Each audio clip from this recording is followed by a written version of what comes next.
Kraków, Poland, 1942. The city no longer breathed freely. Its streets were no longer cobbled paths of poetry and bread, but echoes of boots and barked commands. The Nazis had taken nearly everything. Homes, books, names, faces. Even music seemed outlawed. But behind a faded blue door on Ulita Slakowska, in a cramped second-floor apartment, a woman named Zofia still kept a piano. She never played it anymore. Not since her brother was shot for whistling a Chopin melody near the ghetto wall. Zofia had once been Krakow's most promising piano instructor, teaching at the conservatory, training daughters of Polish nobility in Bach and Beethoven. But now, at 36, she lived alone. Her family was gone. Her pupils disappeared. And the grand piano she inherited from her mother sat untouched in the parlor, cloaked in silence and dust. Until the knocking began. It was not the knock of soldiers or students. It was softer. Urgent. Frantic. A friend, a former student, now in the resistance, appeared one night soaked in fear. She carried with her a child, barely 5, wrapped in a coat too large for her body. They burned the safe house. We have no place left. Can she stay? Zofia said nothing. She opened the piano lid and lifted the bench, a hollow space beneath where she once kept sheet music. That night, the girl slept under the piano. By morning, she had been joined by 3 more. Zofia removed the felt hammers from the keys. The piano would no longer be played. It would now listen. For the next 3 years, Zofia turned her home into a sanctuary, and the piano into a lifeline. By day, she taught German officers' children in secret to keep up appearances, letting them clumsily tap scales while she kept an eye on the parlor door. By night, she welcomed families through the back alley, lifting the piano's floorboards and hiding them beneath. In crawl spaces she had carved herself, muffled with blankets, silenced with blankets of fear. She hid Jews, resistance fighters, children, mothers, historians, artists, musicians. Each one she greeted not with words, but with the soft nod of a conductor before a silent symphony. Zofia kept no records, no names, only a memory of every face and one rule. If you hear the piano play, do not move. It means danger, because sometimes the only thing between life and death was a single trembling note. By winter of 1943, the piano in Zofia's parlor no longer resembled an instrument.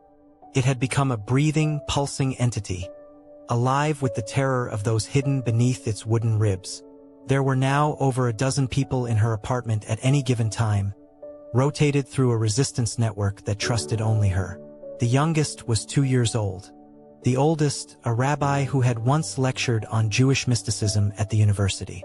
They lived in the crawlspace beneath the piano, the pantry walls, and even within a false cabinet she had built from discarded church pews. Outside, the Nazis grew bolder. Patrol swept door to door. A neighbor was dragged from her flat for sheltering a cousin. She didn't return. Still, Zofia did not waver. Every creak of the floorboards was a prayer. Every knock on the door a possible end. To her neighbors and the outside world, Zofia remained the grieving spinster who gave piano lessons to the children of officers. But inside her walls, she was a conductor of survival, orchestrating lives through whispers and routines. She taught the children how to breathe with the rhythm of footsteps, how to count silence, how to freeze at the first note of a waltz. The song she always played if soldiers approached. It was her warning. One day, an officer named her Adler arrived early for his daughter's lesson. Zofia wasn't expecting him. She had just moved a new mother and infant under the piano not 15 minutes before. He stepped into the parlor just as the baby gave a muffled cry. Zofia froze. Adler paused. His eyes scanned the room, landing on the old piano. Strange to hear a sound from something that's never played. Zofia smiled. Old strings. They echo even in silence. He chuckled and sat with his daughter. Zofia's hands trembled as she placed them on the keys. She began to play, slow, deliberate, a broken rendition of a lullaby her mother used to hum, one that once brought comfort, now a signal to hide and not breathe. Beneath the floorboards, the mother held her infant tight, rocking him to the rhythm of Zofia's trembling fingers. He did not cry again. Adler never returned after that day. Whether he suspected something or was simply transferred, Zofia never knew. But she never played that lullaby again. By spring of 1944, word spread across the underground. Zofia's apartment had become a beacon, a waypoint. It was whispered among couriers and smugglers that the piano woman had saved nearly 200 lives, smuggled to safer houses or passed along to neutral networks. But not everyone was silent. A boy she once hid, now emboldened, had been caught stealing rations. Under torture, he confessed. Names, places, paths. Zofia's name. One night, a knock came that she had long feared. Not the soft, frantic tapping of the desperate, but the iron knuckles of the Gestapo. She opened the door with a gentle calm, her apron still dusted with flour from the bread she had baked for the hidden. They smiled at her politely. "We hear you play the piano. Might you give us a private performance?" Zofia nodded. She moved to the bench, smoothed her skirt, and placed her fingers on the keys. She did not play the warning waltz. She played something else. Chopin's Funeral March. The soldiers chuckled. "Dramatic." She smiled sadly. "Some music isn't for the living."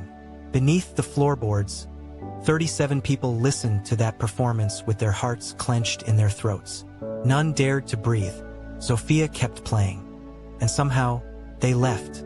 Whether it was pity, confusion, or sheer arrogance, the Gestapo did not search the apartment that night. But Zofia knew the curtain had lowered. She would not escape next time.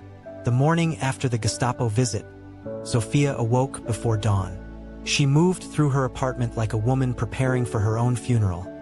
Folding linens, wiping the windows, lighting 2 candles at the altar beneath the picture of her mother. Then she turned to the piano, not to clean it, but to say goodbye. The apartment had become too known, too whispered about. The boy's confession had sealed its fate. The resistance sent word, "Burn everything. Move the survivors tonight. Destroy the ledgers. Leave no trace." But how do you destroy a memory? How do you erase a sanctuary made of silence? She gathered the final group of refugees, 11 souls, including 2 children, and led them through the floor hatch beneath the piano, down to the basement coal chute, where a tunnel dug by resistance carpenters led toward the sewers. It would be their last escape. Zofia remained behind.